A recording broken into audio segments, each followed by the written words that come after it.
ایمان لاؤ گے جس طرح میرے نبی کے صحابہ ایمان لائے تو پھر تم ہدایت کے راستے پر ہو. کوئی فتنہ تمہارا بال بنکا نہیں کر سکتا.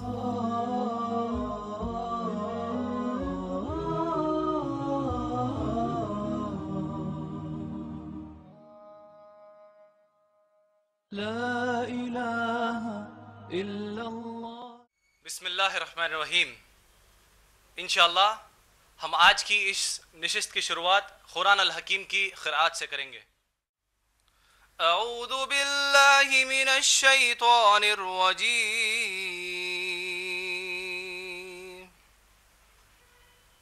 فَإِنْ آمَنُوا بِمِثْلِ مَا آمَنْتُمْ بِهِ فَقَدِ اهْتَدَوْا فَإِنْ آمَنُوا بِمِثْلِ مَا آمَنْتُمْ بِهِ فَقَدِ اهْتَدَوْا وَإِنْ تَوَلَّوْا فَإِنَّمَا هُمْ فِي شِقَاقٍ فَسَيَكْفِيكَهُمُ اللَّهُ وَهُوَ السَّمِيعُ الْعَلِيمُ.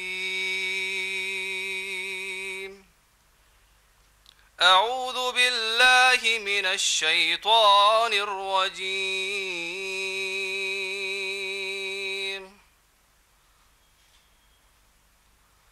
والسابقون الأولون من المهاجرين والأنصار والذين اتبعوهم بإحسان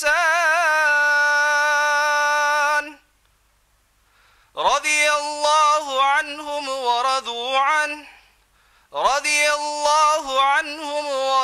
عنه وأعد لهم جنات تجري